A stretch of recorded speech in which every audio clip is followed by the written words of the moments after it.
Praise the lord, హల్లెలూయా. మన ప్రభు అయిన యేసుక్రీస్తు నామంలో మీ అందరికి కూడా నా హృదయపూర్వకమైన వందనాలు తెలియజేస్తున్నాను. దేవుడు మిమ్మల్ని దీవించి ఆశీర్వదించును గాక. ప్రకటన గ్రంథ వాక్య ధ్యానాల్లో ఉన్నాం మనం. ప్రియమైన దేవుని బిడ్డలారా, ప్రకటన గ్రంథము అనేది ప్రభు అయిన యేసుక్రీస్తును గూర్చిన ప్రత్యక్షత అని మనము నేర్చుకున్నాము. ఈ విషయాలని మనం గతంలో నేర్చుకున్నాం. మొదటి అధ్యాయంలో పునరుద్ధానుడైన యేసుక్రీస్తు యొక్క ప్రత్యక్షతను చూసాము. ప్రియమైన వారలారా, మరి మొదటి అధ్యాయంలో ప్రభు అయిన యేసుక్రీస్తు యొక్క పునరుద్ధానుడైన యేసుక్రీస్తు యొక్క దర్శనాన్ని అపోస్తలుడైన యోహాను చూశాడు. అగ్నినేత్రములు వంటి కన్నులు కలిగిన వాడు, హిమం వంటి తల వెంట్రుకలు కలిగిన వాడు, అపరంజి వంటి పాదాలు కలిగిన వాడిగా చూస్తున్నాము. ప్రభు అయిన యేసుక్రీస్తు యొక్క పరిశుద్ధతను తెలియజేస్తుంది. అలాగే అగ్నినేత్రములు అనేది ఆయనకి మరుగైనది ఏది లేదని తెలియజేస్తుంది. అపరంజి వంటి పాదాలు కలిగిన వాడు అంటే ఆయన తీర్పు తెచ్చడానికి సిద్ధంగా ఉన్నాడని తెలియజేస్తుంది. అంతేకాకుండా ప్రభు అయిన యేసుక్రీస్తు దీపస్తంభాల మధ్య సంచరిస్తున్నాడని కూడా మరి ప్రకటన గ్రంథం మొదటి అధ్యాయంలో అపోస్తలుడైన యోహాను చూశాడు. దీపస్తంభం అనేది సంఘానికి సాదృశ్యం. మన ప్రభువు సంఘాల మధ్యలో ఆ రోజున సంచరిస్తున్నాడు. ఈ రోజు కూడా సంఘాల మధ్యలో సంచరించే దేవుడు. దేవుడికి స్తోత్రం కలుగును గాక. ఆయన కుడి చేతిలో నక్షత్రాలు ఉన్నవి అని రాసింది. ఆ నక్షత్రాలు ఎవరో కాదు, సంఘ కాపురులు ఆయన కుడి చేతిలో ఉంటారు. ఈ రోజున కాపురులు ఎవరు అంటే మనందరం కూడా సెయింట్స్మే, పరిశుద్ధులమే. మనందరం కూడా దేవుని యొక్క దాసులమే. మనందరికి కూడా అధికారం ఉంది. సర్వలోకానికి వెళ్ళి సర్వ సృష్టికి సువార్త ప్రకటించే అధికారం మనందరికి కూడా ఉంది. కనుక మనందరము సేవకులమే, యాజకులమే. కనుక మనందరం కూడా ఎక్కడున్నామంటే ఈ రోజున ఆయన కుడి చేతిలో భద్రపరచబడి ఉన్నాము. మహోన్నతుని యొక్క రెక్కల చాటున క్షేమమైన జీవితాన్ని జీవించే అవకాశాన్ని ప్రభు మనకిచ్చాడు. దేవుని స్తోత్రం కలుగును గాక. మరొక మాట కూడా చెప్తున్నాడు, మరణము యొక్కయు పాతాళ లోకపు యొక్కయు తాళపు చెవులు నా చేతిలో ఉన్నవని చెప్తున్నాడు. దేవుని స్తోత్రం కలుగును గాక. మన కాలగతులు యెహోవా చేతిలో ఉన్నవి. మనం దేన్ని గూర్చి చింతించాల్సిన అవసరం లేదు.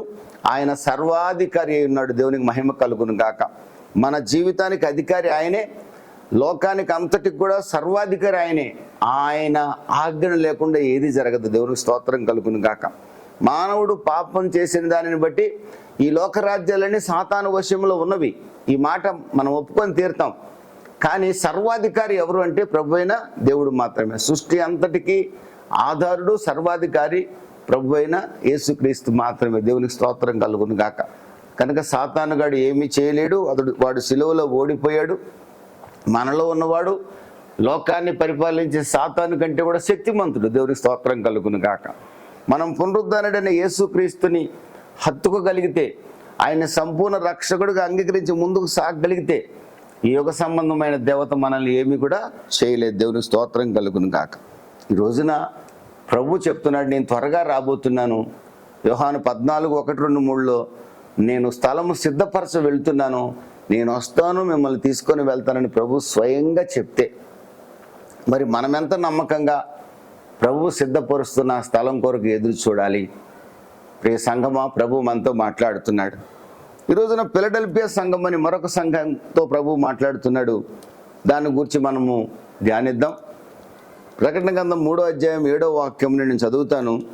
ఫిలడెల్ఫియాలో ఉన్న సంఘపు దూతకు ఇలాగు రాయుము, దావీదు తాళపు చెవి కలిగి ఎవడును వేయలేకుండా తీయువాడును, ఎవడును తీయలేకుండా వేయువాడనైనా సత్యస్వరూపియగు పరిశుద్ధుడు చెప్పు సంగతులేవనగా, నీ క్రియలను నేను ఎరుగుదును, నీకున్న శక్తి కొంచెమే ఇండినను నీవు నా వాక్యమును గైకొని నా నామమును ఎరుగననలేదు. ఇదిగో తలుపు నీ ఎదుట తీసి ఉంచి ఉన్నాను, దానిని ఎవడును వేయనేరడు. యూదులు కాకయే తాము యూదులమని అబద్ధమాడు సాతాను సమాజపు వారిని రప్పించెదను. వారు వచ్చి నీ పాదములు ఎదుట పడి నమస్కారం చేసి, ఇదిగో నేను నిన్ను ప్రేమించితనని తెలుసుకున్నట్లు చేసేదను. నీవు నా ఓర్పు విషయమైన వాక్యము గైకొంటివి గనక భూనివాసులను శోధించుటకు లోకమంతటి మీదకి రాబో శోధన కాలంలో నేను నిన్ను కాపాడదను. నేను త్వరగా వచ్చుచున్నాను. ఎవడును నీ కిరీటమును అపహరింపకుండునట్లు నీకు కలిగిన దానిని గట్టిగా పట్టుకొనుము. జయించు వానిని నా దేవుని ఆలయంలో ఒక స్తంభముగా చేసేదను. అందులో నుండి వాడు ఇక మీదటి ఎన్నటికి వెలుపలికి పోడు. మరియు నా దేవుని పేరును, పరలోకములో నా దేవుని యొద్ద నుండి దిగివచ్చున్న నూతనమైన యెరూషలేమును, నా దేవుని పట్టణ పేరును, నా క్రొత్త పేరును వాని మీద వ్రాసెదను. సంఘములతో ఆత్మ చెప్పుచున్న మాట చెవి గలవాడు వినుగాక. చిన్న ప్రార్థన చేసుకుందాం. మహాపరిశుద్ధుడా, ప్రేమ కలిగిన తండ్రి, నీకు స్తోత్రం నాయన. నీవెంతైనా నమ్మదగిన దేవుడు ప్రభువా, నీకు వందనాలు. ఫిలడెల్ఫియా సంఘానికి నా తండ్రి, మీరు వ్రాయించిన ఉత్తరాన్ని మేము ధ్యానించబోచుండగా మీరే క్లుప్తముగా మాతో మాట్లాడి మీ ఘననామానికి మహిమ తెచ్చుకోమని నజరేయుడైన యేసు నామంలో అడిగి వేడుకొనుచున్నాను తండ్రి. Amen, amen. ప్రియమైన దేవుని బిడ్డలారా, ఫిలడెల్ఫియా సంఘాన్ని గురించి బైబిల్ పండితులు సంఘ చరిత్రలో ఏ కాలానికి దానిని సరిపోల్చవచ్చు. ఫిలడెల్ఫియా సంఘం 1వ శతాబ్దం సంఘమే, కానీ ఫిలడెల్ఫియా సంఘంలో ఉన్న పరిస్థితులు ఈ ఆధునిక సంఘ యుగంలో, అంటే క్రైస్తవ సంఘం ప్రారంభించబడిన తర్వాత ఈ రోజు వరకు కూడా ఉన్న సంఘ చరిత్రలో ఈ సంఘపు లక్షణాలు ఏ సంవత్సరాల మధ్యలో ఉన్న క్రైస్తవ సంఘాలలో కనబడ్డాయి అనే దాన్ని బైబిల్ పండితులు అధ్యయనం చేసి వారు సెలవిచ్చిన మాట ఏంటంటే, క్రీస్తకం 1700 సంవత్సరం నుండి క్రీస్తకం 1950 సంవత్సరం, అంటే 250 సంవత్సరాల సంఘ చరిత్రలో సంఘాలలో ఉన్న పరిస్థితులు 1వ శతాబ్దం నాటి, అంటే యోహాను కాలం నాటి ఫిలడెల్ఫియాలో ఉన్న సంఘ పరిస్థితులు ఇంచుమించుగా సమానంగా ఉన్నవని భావించారు. అంటే ఈ 250 సంవత్సరాల్లో ఎఫెసు సంఘ లక్షణాలు లేవా ఈ సంఘాలలో? లేదా స్మిర్నా సంఘ లక్షణాలు లేవా? పెర్గమ సంఘంలాగా రాజీ పడే సంఘాలు లేవా ఆ రోజుల్లో, ఈ 250 సంవత్సరాల్లో? సార్దీసు వలె చచ్చిన సంఘాలు లేవా ఈ 250 సంవత్సరాల కాలంలో? ఉన్నాయి. కానీ ఎక్కువ సంఘాలలో ఫిలడెల్ఫియా సంఘ కాలం నాటి పరిస్థితులు ఉన్నాయని పండితులు భావించారు. కారణం ఏంటంటే, ఈ 250 సంవత్సరాల మధ్య కాలంలోనే ప్రపంచమంతా రోషము కలిగిన దైవ సేవకులు తయారై ప్రపంచమంతా సువార్త ప్రకటించారు. ప్రభు కొరకు ప్రాణ త్యాగాలు చేయగలిగే దైవజనులు ఈ సమయంలో సిద్ధపడ్డారు. ఈ సంఘ కాలంలో, సంఘ చరిత్రలో సిద్ధపడినట్లుగా మనం చూడొచ్చు. ప్రియమైన దేవుని బిడ్డలారా, గొప్ప గొప్ప దైవజనులు విలియం కేరీ కానీ, జాన్ వెస్లీ కానీ, మరి విట్ఫీల్డ్ కానీ, ఇంకా ఇలాంటి గొప్ప దైవ సేవకులు, స్మిత్ విగిల్స్వర్త్ కానీ, ఏమంటే వీరందరూ కూడా, ఓరల్ రాబర్ట్స్ కానీ, వీరందరూ కూడా ఇంచుమించుగా, మరి మనం చూసినట్టయితే బిల్లీ గ్రహం గారిని కూడా మనం ఆ కాలంలోకి అంచనా వేయచ్చు. ఈ కాలానికి చెందిన వ్యక్తే, కానీ ఆయన ఆ కాలానికి కూడా ఆయన వర్తిస్తుంది ఆయన. ఎందుకంటే 1950కి ముందున్నవాడే ఆయన. దేవుని స్తోత్రం కలుగును కాక. ప్రియమైన దేవుని బిడ్డలరా, ఇలాంటి గొప్ప గొప్ప దైవ సేవకులు ప్రపంచానికి అంతటికి, ఆఫ్రికా ఖండానికి, ఆసియా ఖండానికి మరి వారు స్వచ్ఛందంగా సువార్త మోసుకొని వెళ్ళి, ప్రియమైన దేవుని బిడ్డలరా, ఈ యొక్క ఆధునిక సంఘ కాలంలో ఫిలడెల్ఫియా సంఘ లక్షణాలు ఉన్నట్లుగా బైబిల్ పండితుల యొక్క అభిప్రాయంగా మనం భావించవచ్చు. ఫిలడెల్ఫియా సంఘం 1వ శతాబ్దం సంఘమే. ఇది ఎలా ప్రారంభించబడింది అని చూసినట్లయితే, దీనిని పౌలు గారు స్థాపించలేదు, కానీ ఆయన ద్వారా సువార్త వినిన ఎఫెఫ్రా ద్వారా కొలసీలకు రాసిన పత్రిక 4వ అధ్యాయము 13-14 వాక్యాల్లో ఎఫెఫ్రా అని తోడి దాసుడు అని అక్కడ రాయబడి ఉంది. అదేవిధంగా కొలసీలకు రాసిన పత్రిక 1వ అధ్యాయంలో కూడా మనం ఎఫెఫ్రా పేరును మనం చూడగలం. దేవునికి మహిమ కలుగును గాక. ఈ ఎఫెఫ్రా ద్వారా ఆ ప్రాంతంలో సంఘము స్థాపించబడి ఉంటుందని భక్తుల యొక్క అభిప్రాయం. ఆ ఫిలడెల్ఫియా సంఘానికి పరిసరాలలో ఇంకా మరికొన్ని ప్రాంతాలు కూడా ఉన్నాయి. వాటిలో కూడా సంఘాలు స్థాపించబడ్డాయి. అందులో లవోడేషియా ఒకటి, లవోదికయ, అదేవిధంగా హీరాపోరి అనేది కూడా ఒకటి ఉంది ఇక్కడ. కానీ 7 సంఘాలకే ప్రభు ఉత్తరాలు రాశాడు. 7 సంఘాలకు రాయించిన ఉత్తరాల్లో హీరాపోలిస్ అనేది లేదు. ఫిలడెల్ఫియా సంఘానికి, ఆ తర్వాత లవోదికయ సంఘాన్ని గురించి మనం చూస్తాం. 7 సంఘాలకి రాసిన ఈ ఉత్తరాలు ఆనాటి సంఘాలకు మాత్రమే కాదు, ఈనాటి సంఘాలకు కూడా సంబంధించినవిగా మనం తీసుకోవాల్సిన అవసరం ఎంతైనా ఉంది. ఎందుకంటే ఈ ఫిలడెల్ఫియా సంఘ లక్షణాలు ఈనాటి సంఘాల్లో కూడా ఉన్నవి. ఈనాటి సంఘాల్లో ఇన్ అడిషన్ టు దట్ లవోదికయ సంఘ లక్షణాలు ఉన్నాయి. లవోదికయ సంఘ లక్షణం ఏంటో తెలుసా అండి? ప్రభు అట ఆ సంఘాన్ని ఎప్పుడు ఉమ్మివేద్దామని ఎదురు చూస్తున్నాడంట. అంటే అది చల్లగా లేదట, వెచ్చగా లేదట, నులివెచ్చగా ఉందట. ఈ రోజున భక్తిలో బలహీనమైన భక్తిని చేసేవారు ఎక్కువ మంది ఉన్నారు. భక్తిలోని శక్తిని ఆశ్రయించేవారు ఫిలడెల్ఫియా సంఘ కాలంలో ఉంటే, భక్తిలోని శక్తిని ఆశ్రయించకుండా బలహీనమైన భక్తిని, సార్దీస్ సంఘమేమో చచ్చిన సంఘం అయితే, ఫిలడెల్ఫియా సంఘమేమో ప్రభు కొరకు భక్తిలోని శక్తిని ఆశ్రయించిన సంఘం అయితే, లవొదికీయ సంఘము అటు చచ్చిన సంఘము కాదు, ఇటు బ్రతికిన సంఘము కాదు, భక్తిలోని శక్తిని ఆశ్రయించిన సంఘము కాదు, మధ్య రకమైన సంఘం. ఈ మధ్య రకమైన సంఘస్థులతో మహాప్రమాదం. అందుకే ప్రభు అంటున్నాడు, మిమ్మల్ని ఉమ్మి వేయని ఉద్దేశించున్నాను అన్నాడు లవొదికీయ సంఘాన్ని. తర్వాత మనం ధ్యానించబోతున్నాం. అలాంటి అన్నవాడు ఉమ్మి వేశాడా, వదిలేశాడు ఈ సంఘంతో నాకేం పని లేదని, నాశనం చేశాడా సంఘాన్ని? లేదు లేదు లేదు. నువ్వు మరలా సరి చేసుకోవా? ఏజ్కేలు 18:23 అంటాడు, దుష్టులు మరణమందుట నాకేమాత్రం సంతోషం కాదు, వారు తమ ప్రవర్తన దిద్దుకొని బ్రతకాలనేదే నేను కోరుకుంటున్నాను, ఇదే యెహోవా వాక్కు అంటున్నాడు. నశించు వాడిని బట్టి నేను సంతోషించు వాడిని కాదు, నశించిన దానిని వెతికి రక్షించడం కొరకు నజరేయుడైన యేసుక్రీస్తు భూమి మీదకి వచ్చాడు. దేవునికి స్తోత్రం కలుగును గాక. ఉమ్మివేయాలనిపిస్తుంది అంటున్నాడు, సరి చేసుకోవా? మీ విశ్వాసాన్ని అభివృద్ధి చేసుకోకూడదా? నీ దిశమూల కనపడకుండా నా దగ్గర తెల్లని వస్త్రాలు అంటే నా నీతిని కప్పుకోకూడదా? నీతి సూర్యుడు నేను నా దగ్గరికి మరలా తిరిగి రాకూడదా? వస్తే బాగుండు కదా అని మళ్ళీ బతిమలాడుతున్నాడు. దేవునికి స్తోత్రం కలుగును గాక. ఎక్కడ చూసినా పరిశుద్ధ గ్రంథంలో దేవుని యొక్క ప్రేమ, కృప, విడువని కృప, ఎడబాయని కృప కనపడుతుందండి. దేవునికి మహిమ కలుగును గాక. ప్రియమైన దేవుని బిడ్డలారా, ఫిలడెల్ఫియా సంఘాన్ని గూర్చిన, ఆ ప్రాంతాన్ని గూర్చి కొన్ని విషయాలు మీతో పంచుకుంటాను. ఫిలడెల్ఫియాను గూర్చిన కొన్ని విషయాలు మీతో పంచుకుంటాను.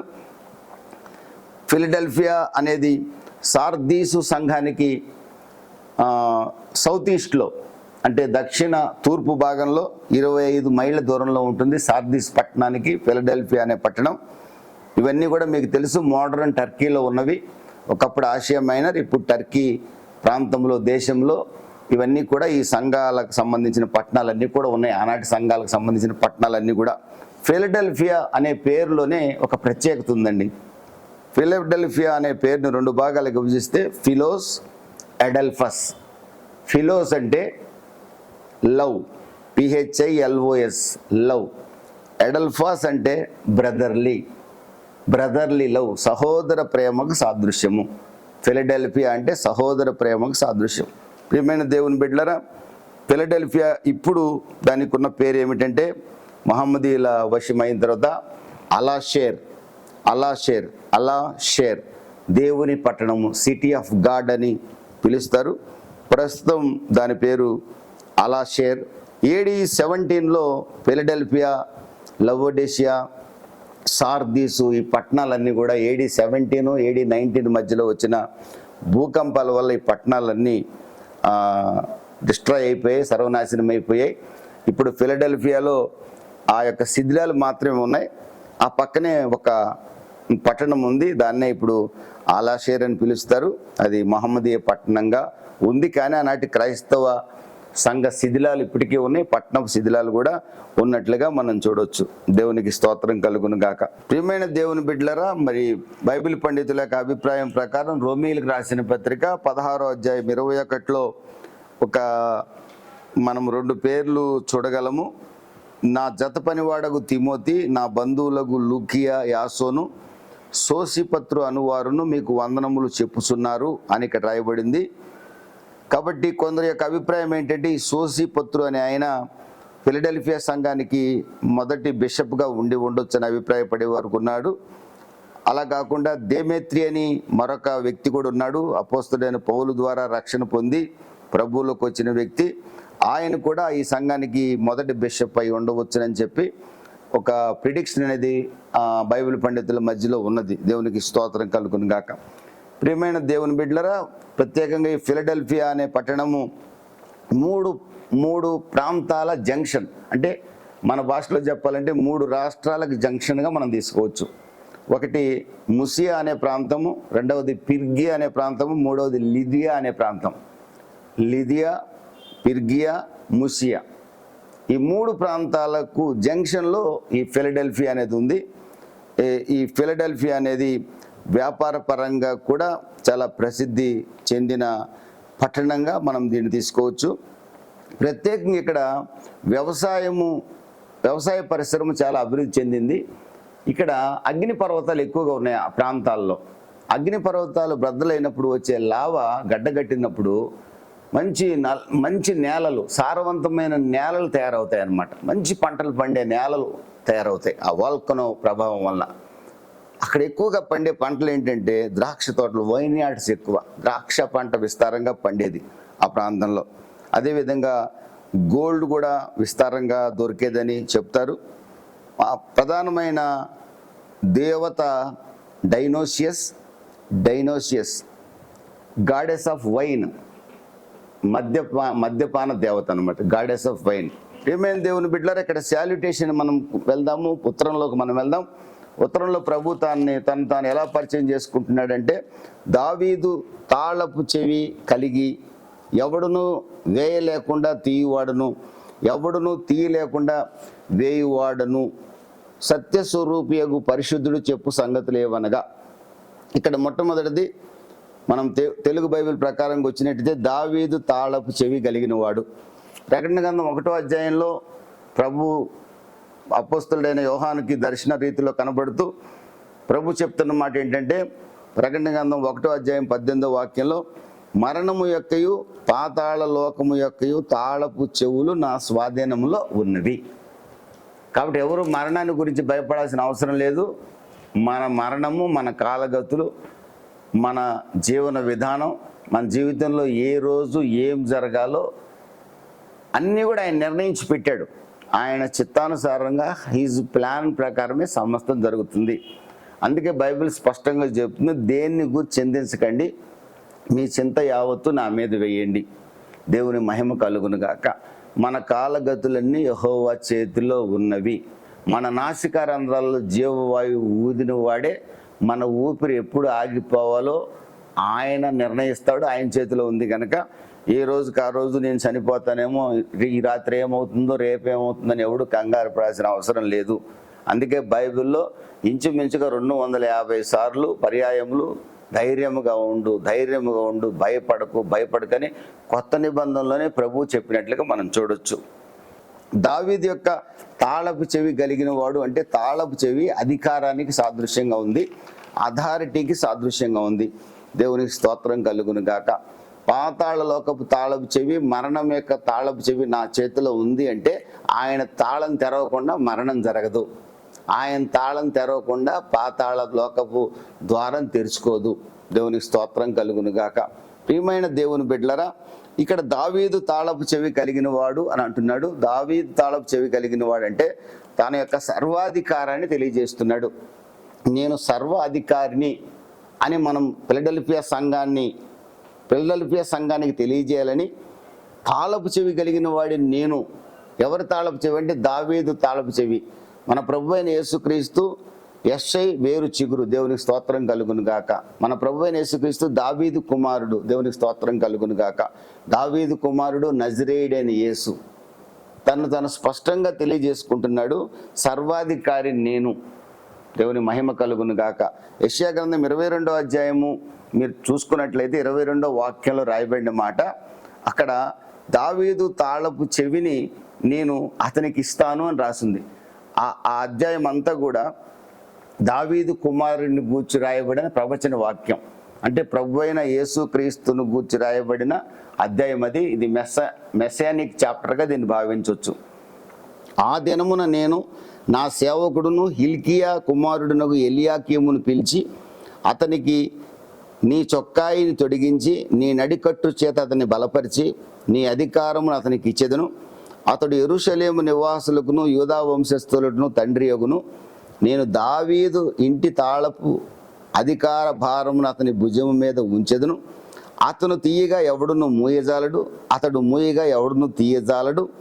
దిట్ట దిట్టమైన చోట మేకు కొట్టినట్టు నేను అతనిని స్థిరపరిచేదను. ఈ అతను అనేది ఎవరు అంటే ప్రభు అయిన యేసుక్రీస్తుని గూర్చి వాక్యాలని రాయబడి ఉన్నాయి, ప్రవచనాత్మకంగా రాయబడి ఉన్నాయి. అతన్ని మేకు దిట్టమైన చోట మేకు కొట్టినట్టు నేను అతన్ని స్థిరపరిచేదను. అతడు తన పితరుల కుటుంబములకును మాన్యత గల సింహాసనముగా ఉండును. మాన్యత గల సింహాసనముగా ఉండును. దేవునికి స్తోత్రం కలుగును గాక. ప్రియమైన దేవుని బిడ్డలారా, అతడు మూయగా ఎవడు తీయలేడు, అతడు తీయగా ఎవడు మూయలేడు. దేవునికి స్తోత్రం. ఆయన ఎవరంటే దావీదు కుమారుడు, దావీదు తాళపు చెవి కలిగిన వాడు. ఆయనే ప్రభు అయిన యేసుక్రీస్తు. యేసుక్రీస్తు తను పరిచయం చేసుకున్నాడు. సర్వాధికారి, నేను దావీదు తాళపు చెవి కలిగిన వాడిని. ఫిలడెల్ఫియా సంఘమా, సర్వాధికారం నా చేతిలో ఉంది.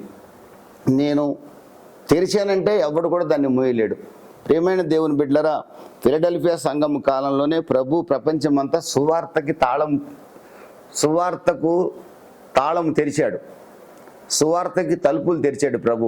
అందుకనే 1700 సంవత్సరం నుండి 1950 సంవత్సరం వరకు జరిగినంత సువార్త ప్రపంచంలో ఎప్పుడు జరగలేదు. ప్రపంచమంతా సువార్తికులు లేచి సువార్త ప్రకటించారు.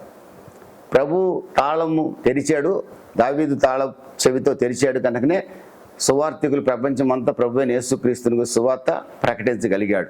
ఇప్పుడు కూడా మనం ఏమని ప్రార్థన చేయాలంటే, సేవకులుగా, విశ్వాసులుగా, ప్రభువ సాక్ష్యం చెప్పడానికి, సేవ చేయడానికి నాకు ద్వారాలు తెరవండి.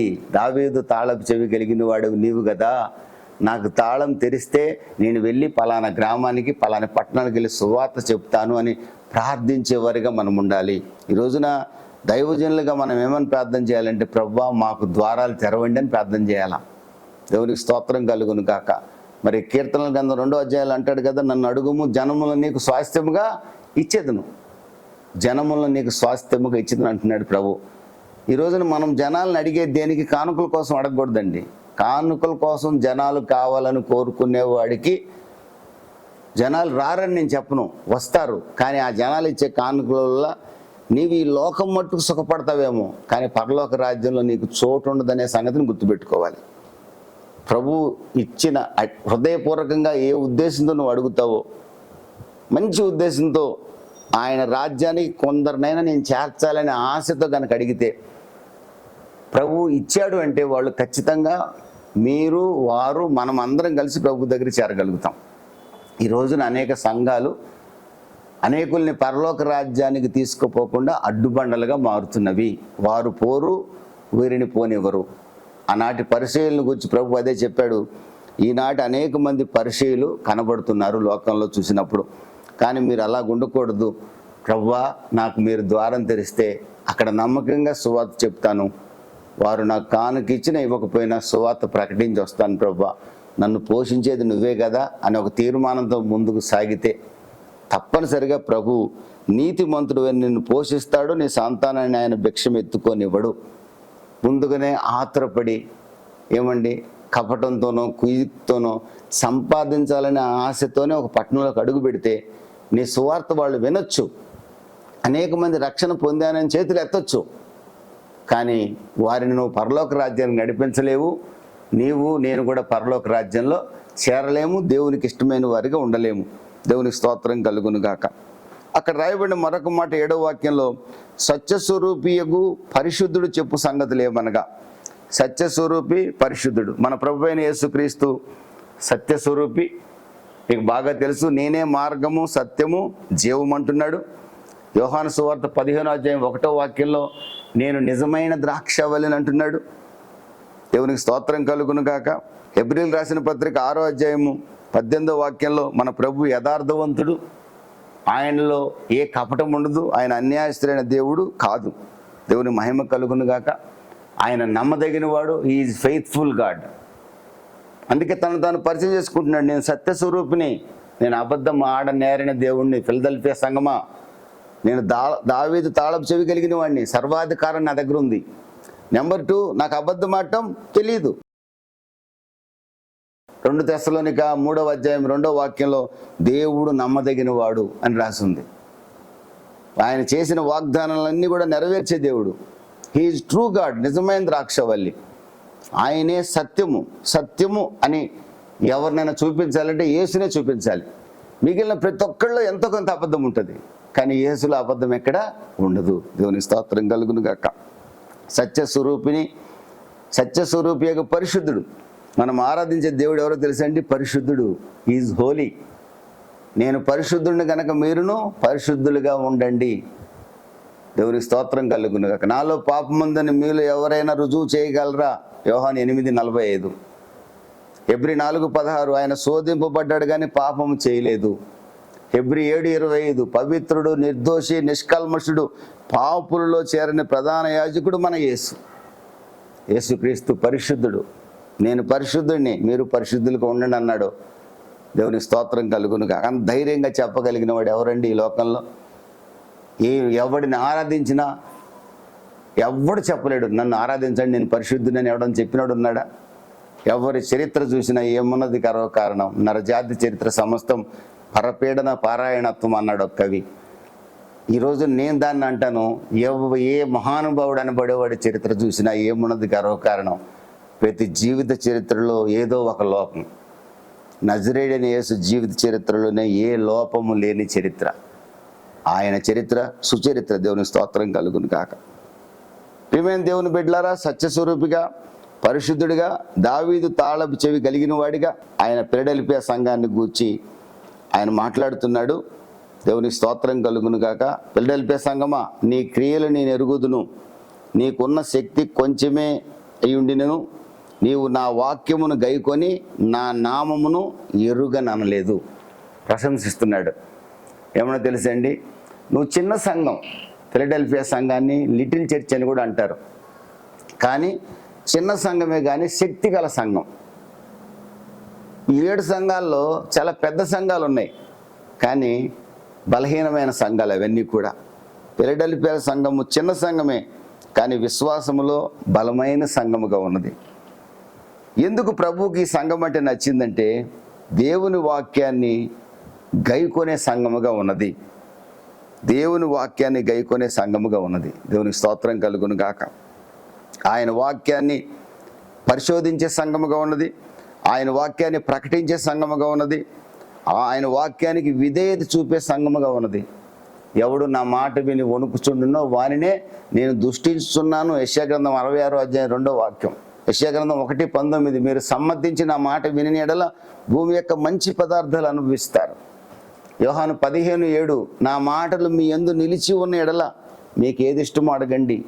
1 సమూయేలు 15:23. మాట వినుట శ్రేష్టము. దేవుని స్తోత్రం కలుగును గాక. దేవుని మాటను గైకొనే సంఘం, దేవుని మాటను ప్రకటించే సంఘం, దేవుని మాటను చదివే సంఘం, దేవుని మాటలను వినే సంఘం, దేవుని మాటలు అలాగున్నాయో లేవో దైవజనులు చెప్పినట్లుగా అని పరిశోధించే సంఘం కూడా. దేవుని స్తోత్రం కలుగును కాక. ఈ లక్షణాలు ఉన్నవి కనుకనే ప్రభు ఆ సంఘాన్ని ప్రశంసిస్తున్నాడు. దేవునికి స్తోత్రం కలుగును గాక. ప్రియమైన దేవుని బిడ్డలారా, ఇదిగో తలుపుని ఎదుట తీసి ఉంచి ఉన్నాను, దాన్ని ఎవడునూ వేయలేడు. ఇంతకుముందు మనం చెప్పుకున్నాం సువార్త. ఈ ఫిలడెల్ఫియా సంఘ చరిత్ర కాలంలోని ఆధునిక కాలంలో సువార్త ప్రపంచమంతా ప్రకటించబడటానికి కారణం గొప్ప గొప్ప దైవ సేవకులు. దావీదు తాళపు చెవి కలిగిన వాడు సువార్తకు ప్రపంచమంతా తాళాలు తెరిచాడు కనుక ప్రపంచమంతా సువార్త ప్రకటించబడింది. అందుకే ఫిలడెల్ఫియా సంఘంతో అంటున్నాడు, ఇదిగో తలుపు నీ ఎదుట తీసి ఉంచి ఉన్నాను, దాన్ని ఎవడును వేయలేడు. యూదులు కాకయే తాము యూదులమని అబద్ధమాడు సాతాను సమాజపు వారిని రప్పించేదను. కొంతమంది యూదులమని చెప్పుకుంటారు, కానీ వారు నిజమైన యూదులు కాదు, వారు మోసకరమైన వారు. వారి వల్లే నీకు శిక్ష వస్తుంది, ఇబ్బందులు పడుతున్నావు నువ్వు. వారే రాజులకి నీ మీద చెప్పి నిన్ను హింసింపజేస్తున్నారు. ఫిలదెల్ఫియా సంఘమా, అంతకుముందు కూడా స్మిర్నా సంఘాన్ని కూడా హింసించింది వాళ్ళే. యూదులు అని చెప్పుకుంటూ సాతాను సంబంధులు వాళ్ళు. యూదులైతే ఆ పని చేయరు, కానీ సాతాను సంబంధులు కనుక క్రైస్తవ సంఘాన్ని హింసించాలని ఆలోచన కలిగి అధికారుల్ని రాజుల్ని ప్రేరేపించి వారు హింసిస్తున్నారు. యూదులు కాకే తాము యూదులమని అబద్ధమాడు సాతాను సమాజపు వారి వల్ల నీకు హింసలు కలిగాయి, వారిని నేను రప్పిస్తాను నీ దగ్గరికి. వారు వచ్చి నీ పాదములకు నమస్కారము చేసి ఇదిగో నేను నిన్ను ప్రేమించితినని తెలుసుకున్నట్లు చేసేదను. దేవునికి స్తోత్రం కలుగును గాక. ప్రియమైన దేవుని బిడ్డలారా, ఫిలదెల్ఫియా సంఘాన్ని ద్వేషించిన వారే ఒక రోజున నీ పాదాలకు నమస్కారం చేసి నేను నిన్ను ప్రేమిస్తున్నానని చెప్పి సంగమా నీతో చెప్తారని ప్రభు చెప్తున్నాడు. అప్పటి వరకు వారు ఎవరంటే సాతాను సమాజపు వారు ఏం చేస్తున్నారంటే ఫిలదెల్ఫియా సంఘాన్ని ద్వేషిస్తున్నారు. సంఘమా, ఈ రోజున ప్రభు మనతో కూడా మాట్లాడుతున్నాడు. ఫిలదెల్ఫియా సంఘము ప్రభుకి చాలా లాయల్గా ఉన్న సంఘముగా ఉంది. లాయల్గా ఉండటం అంటే అర్థం ఏంటంటే ఎన్ని శ్రమలు వచ్చినా, ఎంతమంది ద్వేషించినా ప్రభువుని వాళ్ళు విడిచిపెట్టలేదు. మత్తయి సువార్త 10వ అధ్యాయం 22వ వాక్యంలో రాయబడింది, మీరు అనేకుల చేత ద్వేషింపబడతారు ప్రభు సెలవిస్తున్నాడు. మత్తయి సువార్తలో ప్రభువే స్వయంగా చెప్తున్నాడు, మీరు అనేకుల చేత ద్వేషింపబడతారు, మీరు అంతం వరకు సహించాల్సిందే, నా నామం నిమిత్తం మీరు ద్వేషించబడతారు. ఎస్, ఫిలదెల్ఫియా సంఘం ద్వేషించబడింది ప్రభు చెప్పినట్టుగానే, కానీ వారు ప్రభువుని విడిచిపెట్టలేదు. మత్తయి సువార్త 24వ అధ్యాయం 9వ వాక్యంలో మిమ్మల్ని వారు శ్రమల పాలు చేస్తారని ప్రభు చెప్పాడు. సువార్త ప్రకటిస్తూ శిష్యులతో అంటున్నాడు, మిమ్మల్ని వారు శ్రమల పాలు చేస్తారు, రాజులకు అప్పగిస్తారు, మిమ్మల్ని హింసిస్తారు చెప్పాడు. ఫిలదెల్ఫియా సంఘానికి ఆ పరిస్థితి వచ్చింది. అనేక మందిని హింసించారు, అనేక మందిని చంపుతున్నారు సంఘాలలో ఉన్నవారిని, కానీ వారు ప్రభువుని విడిచిపెట్టలేదు. దేవునికి స్తోత్రం కలుగును గాక. మత్తయి సువార్త 25వ అధ్యాయం 21వ వాక్యంలో 21వ వాక్యంలో కొంచెంలో నమ్మకంగా ఉంటే అన్నిటి మీద అధికారిగా నియమిస్తానని ప్రభు చెప్పాడు.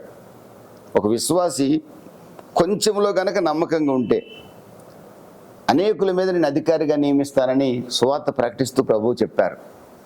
ఫిలదెల్ఫియా సంఘం తనకు ఉన్నది కొంచెమే అయినప్పటికి కూడా, తన శక్తి కొంచెమే అయినప్పటికి కూడా ఫిలదెల్ఫియా సంఘము నమ్మకంగా కొనసాగింది.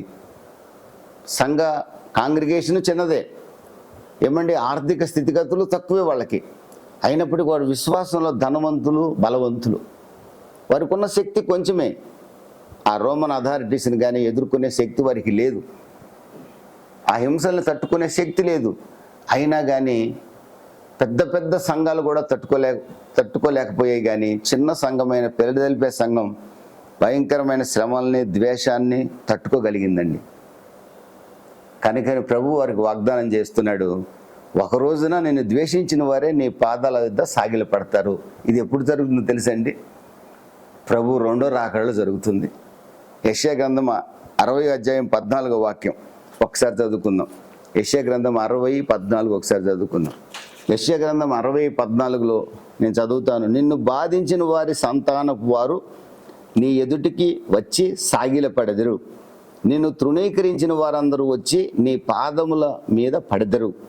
యెహోవా పట్టణమనియు ఇశ్రాయేలు పరిశుద్ధ దేవుని సియోననియు నీకు పేరు పెట్టెదరు. నీవు విసర్జింపబడుటను బట్టి, ద్వేషింపబడుటను బట్టి ఎవడును నీ మార్గమును దాటిపోవటలేదు కదా. నిన్ను శాశ్వత శోభాతిశయముగాను బహుతరములకు సంతోష కారణముగాను చేసేదను. దేవునికి స్తోత్రం కలుగును. అది ఎప్పుడు జరుగుతుందో తెలుసండి?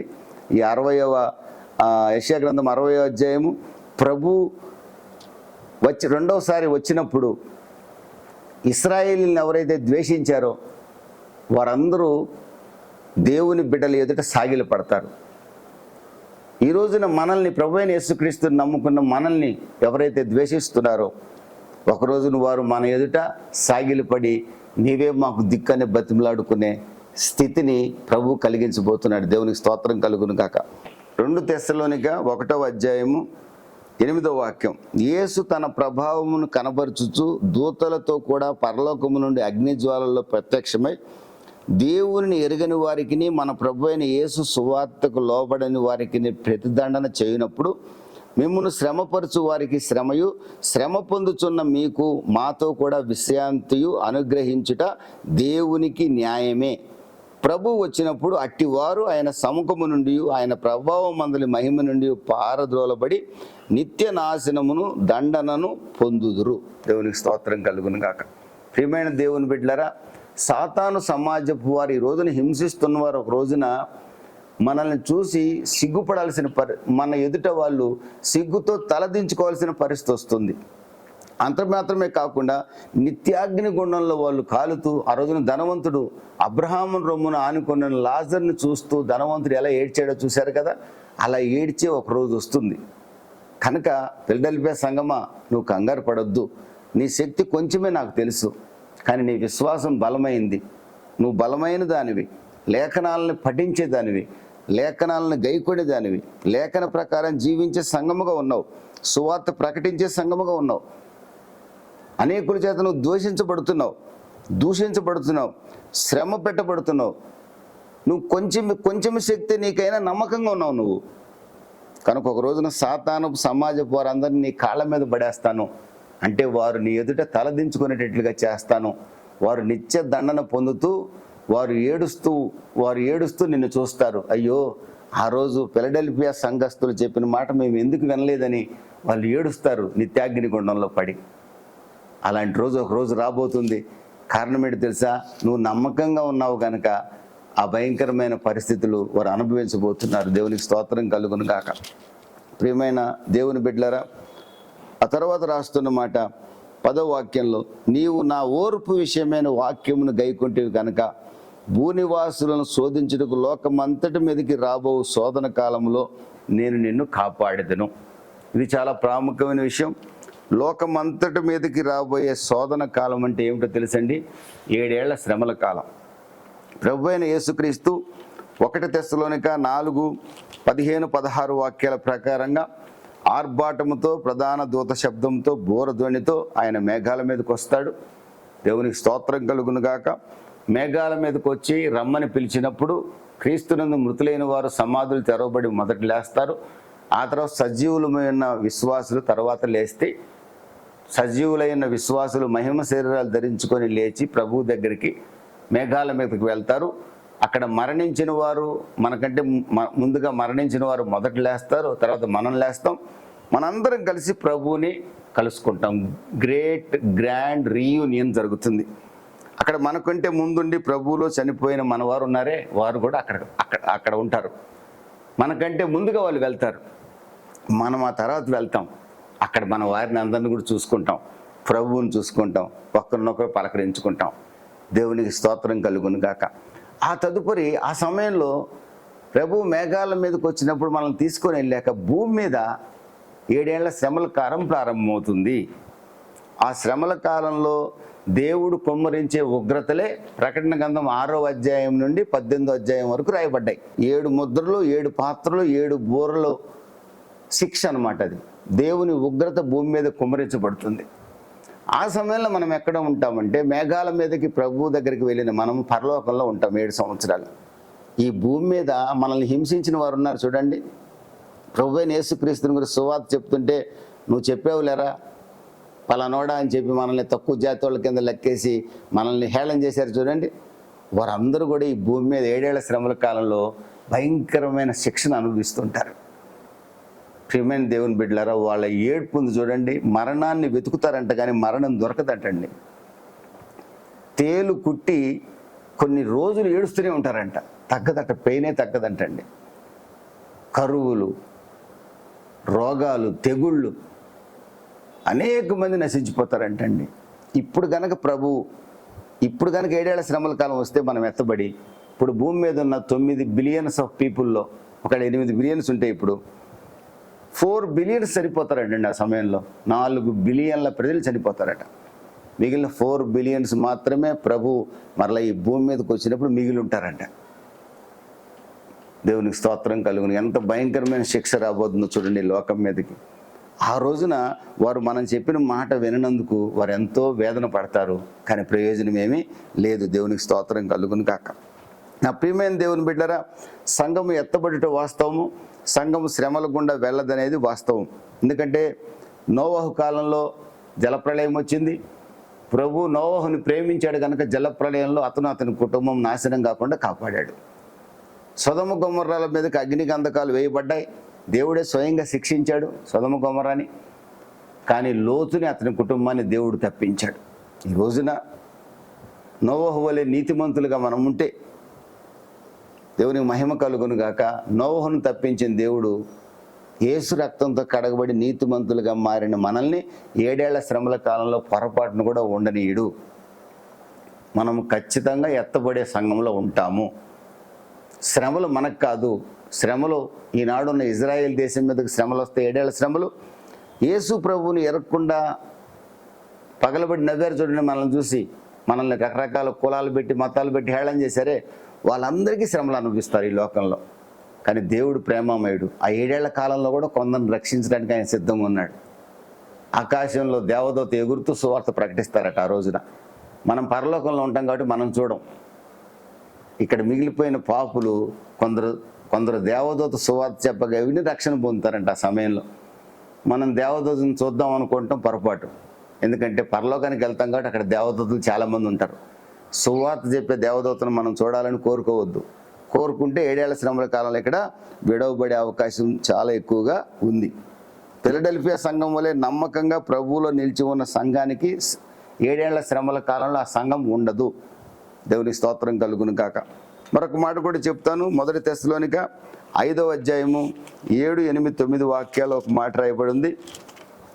నిజమైన సంఘము ఫిలడెల్ఫియా సంఘం లాగా మన శక్తి కొంచెమైనప్పటికీ కూడా బలమైన విశ్వాసం కలిగి నమ్మకంగా ప్రభు యొక్క వాక్యాన్ని గైకొని ఆయనకు సాక్షులుగా సువార్త ప్రకటిస్తూ ఆయన వాక్యానికి విధేయులుగా జీవిస్తూ మనము కొన్ని శ్రమలు వచ్చినప్పటికి కూడా తట్టుకొని ఖచ్చితంగా మనం శ్రమలు అనుభవించి దేవుని రాజ్యంలో చేరాలనే ఆలోచన కలిగిన వారమై శ్రమలు రాగలనే ప్రభువు నుంచి దూరంగా పారిపోకుండా మనము నజరేయుడైన యేసు నాకు తోడుగా ఉన్నాడు, నరమాత్రుడు నన్ను ఏమీ చేయలేడని గొప్ప ధైర్యంతో ముందుకు సాగే విశ్వాసులుగా ఉంటే 1 తెస్సలోనిక 5వ అధ్యాయము 9వ వాక్యంలో రాయబడిన మాట మన పక్షంగా నెరవేరుతుంది. ఎందుకనగా మన ప్రభు అయిన యేసుక్రీస్తు ద్వారా రక్షణ పొందుటకే దేవుడు మనల్ని నియమించను. కానీ ఈ రక్షణ పొందుటకు అనేది ఏంటో తెలుసండి? మహిమ శరీరం ధరించుకోవడానికి మాత్రమే. దేవుని స్తోత్రం కలుగును గాక. కడవరి రక్షణ పొందడానికే దేవుడు మనల్ని నియమించాడు. కానీ ఉగ్రత పాలగుట్టుకు, ఈ ఉగ్రత ఏంటో తెలుసండి? 7 ఏళ్ల ఉగ్రత. ఇప్పుడు వచ్చే శ్రమలు కాదండి, చిన్న చిన్న శ్రమలు. నన్ను యేసు ప్రభు నమ్ముకున్నామని తిడతారు కొంతమంది, కొడతారు కూడా కొన్ని సందర్భాల్లో. నాకు కొన్ని అనారోగ్యాలు వస్తాయి, కొన్ని బాధలు పడతాను నేను. మీరు కూడా కొన్ని అనారోగ్యాల వల్ల బాధపడవచ్చు, కొన్ని అప్పుల బాధల వల్ల మీరు బాధపడవచ్చు. పడరని నేను చెప్పను. యేసు ప్రభువుని నమ్ముకుంటే ఏ బాధ ఉండదని నేను చెప్పను. బాధలు ఉంటాయి. ఈ బాధలన్నీ స్మాల్ టీ అండి, క్యాపిటల్ టీ కాదు. ఇది స్మాల్ ట్రిబ్యులేషన్, చిన్న పర్సిక్యూషన్. ఇది చిన్న శ్రమలు ఇవి. ఈ శ్రమలు ఇప్పటి కాలపు శ్రమలు ఎనదగినవి కాదండి, భయంకరమైన శ్రమ. ప్రభు ద్వారా కలిగే ఉగ్రత ఒకటి ఉంది ఈ లోకం మీదకి. అది 7 ఏళ్ల శ్రమల కాలం, క్యాపిటల్ టీ, గ్రేట్ ట్రిబ్యులేషన్. అది దేవుని స్తోత్రం కలుగునగా. పేతురు భక్తుడు అంటాడు 5వ అధ్యాయం 1 పేతురు 10వ వాక్యంలో అంటాడు, మనము ఈ చిన్నపాటి శ్రమలు సహించిన తర్వాత నిత్య మహిమకు ప్రభు మనల్ని చేర్చుకుంటాడు అంటున్నాడు. క్రైస్తవుడికి చిన్న చిన్న శ్రమలు వస్తాయి. ఇక్కడ రాయబడింది ఈ శ్రమలు కాదండి. దేవుని స్తోత్రం కలుగునుగా. ఎందుకనగా మన ప్రభు అయిన యేసుక్రీస్తు ద్వారా రక్షణ పొందుటకే దేవుడు మనల్ని నియమించిన కానీ ఉగ్రత పాలగుటకు నియమించలేదు. ఈ ఉగ్రత ఏమొకటి తెలుసా? దేవుడు అనుమతించే ఉగ్రత. రోమా 5:8 నుండి 11 మీ తర్వాత చదువుకోండి. యేసుక్రీస్తు మన కొరకు చనిపోయి మనకి రావాల్సిన దేవుని ఉగ్రత నుంచి యేసు ప్రభు మనల్ని తప్పించాడు. అందుకే మనల్ని రక్షించాడు. ఆయన శిక్షించడానికి యేసు మనల్ని రక్షించలా, ఉగ్రత నుంచి తప్పించడానికి ప్రభు మనల్ని రక్షించాడు. ప్రభు నన్ను క్షమించి అన్నాం కనుక మరలా ఇప్పుడు శిక్షింపబడే పనులు చేస్తే ఖచ్చితంగా శిక్షిస్తాడు. కానీ రక్షణ పొందిన మనం రక్షణ కాపాడుకుంటే హెబ్రీ 2:3-4 ప్రకారంగా ఈ ఉగ్రత అనేది మనం అనుభవించాల్సిన అవసరం లేదు. గ్రేట్ ట్రిబ్యులేషన్లో మనం ఉండము. సంఘం ఎత్తబడుతుంది. ఫిలడెల్ఫియా సంఘానికి ఆ మాట చెప్తున్నాడు. రాబోయే శోధన కాలంలో ఫిలడెల్ఫియా సంఘమా, నీవు ఉండవు, నీవు నా దగ్గరికి వస్తావు. అయితే ఒక పని చేయి, నీకు నేను రక్షణ కిరీటం ఇచ్చాను కదా, దాన్ని పడిపోకుండా ఎవ్వడూ అపహరింపకుండా కాపాడుకో. ఇంత గొప్ప రక్షణ నిర్లక్ష్యం చేయొద్దు. అదొక్కటి మాత్రం దృష్టిలో పెట్టుకో. దానికి ఏం చేయాలి ప్రభు నువ్వు అడిగితే దానికి ఒక రెమెడీ చెప్తాను. 1 కొరింథీ 10:31 ప్రకారం నువ్వు ఏది చేసినా నా నామ ఘనత నిమిత్తమే చెయ్యి. ఫిలడెల్ఫియా సంఘమా, నువ్వు భోజనం చేసినా పానం చేసినా నా నామాన్ని ఘనపరచుట కొరకే చెయ్యి. అప్పుడు నీ రక్షణ పోగొట్టుకునే అవకాశం ఉండదు. నీ కిరీటాన్ని చాలా జాగ్రత్తగా గట్టిగా పట్టుకో. చివరికి ఆయన వాళ్ళకి, ఆ సంఘానికి, అన్ని సంఘాలకు ఇచ్చినట్లుగానే వాగ్దానాలు చేస్తున్నాడు. ఏమని చేస్తున్నాడో తెలుసండి? ఏమండి, కిరీటం అపహరింపబడకుండా గట్టిగా నువ్వు కనుక పట్టుకుంటే నేను శోధన కాలం తప్పిస్తా, జయించిన వారిని నా దేవుని ఆలయంలో ఒక స్తంభముగా చేస్తాను, అందులో నుండి వాడిక మీదట ఎన్నటికి వెలుపలికి పోడు. స్తంభం అనేది ఆలయానికి మూలం. సంఘములో ఒక స్తంభముగా చేస్తానంటే పరలోక రాజ్యములో, అంటే నా రాజ్యములో స్థిరపరుస్తానని వాగ్దానం చేస్తున్నాడు. దేవుని స్తోత్రం కలుగును గాక. స్తంభం అనేది చాలా ప్రాముఖ్యమైనది ఆలయానికి. సంసోను స్తంభానికి కట్టివేయబడినప్పుడు ఆ స్తంభాన్ని ఒక ఊపితే దేవాలయం అంతా కూలిపోయింది. అంటే స్తంభము కట్టడానికి ఆధారం. ప్రభు అంటున్నాడు, మీరు కనుక ఈ విధంగా రక్షణ కిరీటాన్ని పోగొట్టుకోకుండా కాపాడుకుంటే మీరు జయించిన వారు అవుతారు. జయించిన వారైతే మిమ్మల్ని నా సంఘములో ఏమండి, నా ఆలయంలో స్తంభముగా చేస్తాను, అంటే మిమ్మల్ని స్థిరపరుస్తాను. అందులో నుండి ఇక మీదట మీరు ఎక్కడికి పోరు. ఇక ఆలయానికి స్తంభమే ఆధారమైనప్పుడు స్తంభం పోతే ఇంకేమైనా ఉందండి? ఆలయం కూలిపోద్ది కదండి. అంటే పరలోకంలో ప్రముఖ స్థానం ఇస్తానంటున్నాడు. మరియు నా దేవుని పేరును, పరలోకములో నా దేవుని వద్ద నుండి దిగివచ్చున్న నూతనమైన యెరూషలేమును, నా దేవుని పట్టణ పేరును, దేవుని పేరు, దేవుని పట్టణ పేరు, నా కొత్త పేరు, మళ్ళీ ఆయన పేరు కూడా. ఎవరు చెప్తున్నారు ఈ మాట? ప్రభు అయిన యేసుక్రీస్తు. మరియు నా దేవుని పేరును, పరలోకములో నా దేవుని వద్ద నుండి దిగివచ్చున్న నూతనమైన యెరూషలేము, నా దేవుని పట్టణ పేరును, నా కొత్త పేరును వాని మీద రాసేదను. ఎవరి మీద? స్తంభముగా ఎవరినైతే చేశాడో వాని మీద 3 పేర్లు రాస్తాడు. దేవుడి పేరు, నూతన యెరూషలేము పట్టణం పేరు, నా క్రొత్త పేరు. ఆయన పేరేంటి తెలుసండి? ప్రకటన గ్రంథం 19వ అధ్యాయంలో రాజులకు రాజు, ప్రభువులకు ప్రభు అని రాసింది తొడల మీద. ఆయన తొడ మీద ఆ పేరు చూశాడు భక్తుడు. ఆయన పేరు రాజులకు రాజు, ప్రభువుకు ప్రభు. ఆ పేరేంటో మనకు తెలియదు, కానీ ఒక కొత్త పేరు, ఆయన పేరు, ఆయన కొత్త పేరు రాస్తాడంట. దేవునికి స్తోత్రం కలుగును కాక.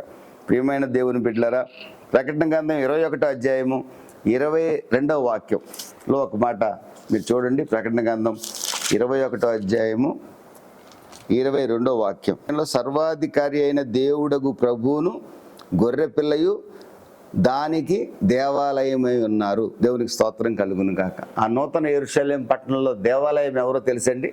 సర్వాధికారి అయిన దేవుడు అగు ప్రభువును గొర్రె పిల్లయు దానికి దేవాలయమై ఉన్నారు. దేవాలయం ఎవరో కాదండి, మనం ఆరాధిస్తున్న ప్రభు అయిన యేసుక్రీస్తే దేవాలయంగా ఉంటాడు. ఆ దేవాలయంలో ప్రభు మనల్ని స్తంభంగా ఉంచబోతున్నాడు. ఆ స్తంభం మీద ఆయన కొత్త పేరు రాస్తాడు, దేవుని పేరు రాస్తాడు, నూతన యెరూషలేము పట్టణం పేరు కూడా రాస్తానని చెప్పి ఆయన సెలవిచ్చినట్లుగా మనం చూడగలం. ఆ పేరు ప్రభువులకు ప్రభు, రాజులకు రాజు అయి ఉండొచ్చు. ఏమండి, ఆ పేరు ఇంకేదైనా ఒక నిక్ నేమ్ కూడా అయి ఉండొచ్చు, ఒక ముద్దు పేరు కూడా ఆయన రాయొచ్చు. మరి ఆయన మనల్ని ఏ ముద్దు పేరుతో పిలుస్తాడో నాకైతే తెలియదు, కానీ మిమ్మల్ని నన్ను ఆయన కిరీటాన్ని కాపాడుకోమని చెప్తున్నాడు. ఎవడు అపహరించకుండా చూసుకోమంటున్నాడు. మన రక్షణ పోగొట్టుకోకుండా చూసుకోండి అంటున్నాడు. మీరు జయించండి అంటున్నాడు. ఫిలడెల్ఫియా సంఘంలాగా నా వాక్యం గైకోనండి అంటున్నాడు. నీ శక్తి కొంచెమైనా కానీ ఫిలడెల్ఫియా సంఘం అలసిపోలేదు, శ్రమలు భరించింది, సహించింది. కనుక ఫిలడెల్ఫియా సంఘమా, నీలో ఉన్న నిన్ను ఒక స్తంభంగా చేస్తాను నా ఆలయంలో. ఫిలడెల్ఫియా సంఘంతో మాట్లాడుతున్నట్టు అందులో ప్రతి విశ్వాసతో మాట్లాడుతున్నాడు. ఈరోజు మనతో కూడా మాట్లాడుతున్నాడు. మనల్ని ప్రభు తన ఆలయంలో స్తంభముగా చేయాలని అనుకుంటున్నాడు. ఆ స్తంభం మీద 3 పేర్లు రాయాలనుకుంటున్నాడు. తన ముద్దు పేరు, దేవునికి స్తోత్రం కలుగును. మనల్ని ఒక ముద్దు పేరుతో, నిక్ నేమ్తో పిలవాలని ఆశపడుతున్నాడు. గలతీయులకు రాసిన పత్రిక 2వ అధ్యాయం 9వ వాక్యంలో మరి పేతురుని, యాకోబు, యోహాను ముగ్గురిని కూడా యెరూషలేములో సంఘములో స్తంభములుగా పిలువబడ్డారు. వాళ్ళు యెరూషలేము సంఘానికి స్తంభములు. సంఘం అంటే కట్టడానికి కాదండి వాళ్ళు స్తంభాలు. ఆ సంఘములో ప్రధానమైన నాయకులుగా ఉన్నారు వాళ్ళు. దేవుని స్తోత్రం కలుగునే కాక. మన ప్రభువే ఆయన ఆలయమైన సంఘములో ఆయన ఆలయమై ఉండగా ఆ స్థలములో ఆలయంలో మనల్ని స్థిరపరచబోతున్నాడు. అంటే ఆయన తన ఎదుట మనల్ని ఉంచబోతున్నాడు. దేవునికి స్తోత్రం కలుగును గాక. అట్టి కృప ప్రభు మనకు దయచేయాలని ఒక దైవ సేవకుడిగా కోరుకుంటూ, ప్రియమైన దేవుని బిడ్డలారా, మనమందరం కూడా ఫిలడెల్ఫియా సంఘం వలె ఆయన ఆలయంలో స్తంభాలుగా మార్చబడాలని ఒక క్రొత్త పేరు, ఆయన క్రొత్త పేరు, దేవుని పేరు, నూతన యెరూషలేము పట్టణం పేరు స్తంభమైన మన మీద లిఖించబడే విధమైన జీవితాన్ని జీవించాలని ఒక దైవ సేవకుడిగా కోరుకుంటూ ఈ నా మాటలు ముగిస్తున్నాను. దేవుడు మిమ్మల్ని దీవించి ఆశీర్వదించును గాక. చిన్న ప్రార్థన చేస్తా. మహాపరిశుద్ధుడా, నీకు స్తోత్రం నాయన. శక్తి కొంచెమైనప్పటికి కూడా నా తండ్రి, చిన్న సంఘమైనప్పటికి కూడా బలమైన సంఘముగా మేము చూడగలుగుతున్నాం. విశ్వాసములో బలమైన సంఘముగా ఫిలడెల్ఫియా సంఘాన్ని చూడగలుగుతున్నాం. వాక్యాన్ని గైకొన్నది, వాక్యాన్ని ప్రకటించింది. మీరు ద్వారము తెరిచిన వెంటనే ప్రపంచమంతటి కూడా సువార్త ప్రకటించింది. తండ్రి, కిరీటాన్ని అపహరింపబడకుండా కాపాడుకోమని మీరు చెప్పిన మాటను కూడా ఖచ్చితంగా ఆ సంఘం గైకొనదని నేను నమ్ముచున్నాను తండ్రి. మీకు స్తోత్రం. అనేకుల చేత ద్వేషించబడినప్పటికి కూడా నిన్ను విడిచిపెట్టలేదు తండ్రి. మీకు స్తోత్రం. గొప్ప వాగ్దానాలు మీరు చేశారు కదా ప్రభువా.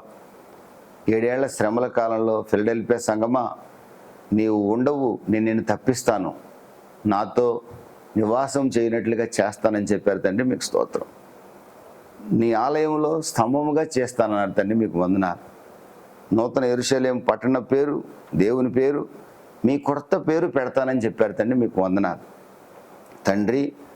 ఆయన ఫిలడెల్ఫియా సంఘం వలె నీ వాక్యాన్ని గైకొనే వారేముగా తండ్రి, క్రైస్తవ సమాజంలో కొన్ని ఇబ్బందులు మాకు వచ్చినప్పటికి కూడా అంతవరకు నమ్మకంగా ఉండేవారుగా, మేముండి జయించిన వారముగా నీ ఆలయంలో స్తంభముగా నా తండ్రి ఉండగలిగే భాగ్యం మాకు అందరికీ దయచేయమని, ఘనత మహిమ ప్రభావాలు మీరు పొందమని, ఆ పేరుకు తగినట్లుగా సహోదర ప్రేమను చూపించేవారిగా, సహోదర ప్రేమలో వర్ధిల్లేవారిగా మమ్మల్ని మార్చమని నజరేయుడైన యేసు నామములో అడిగి వేడుకొంచున్నాను తండ్రి. ఆమేన్.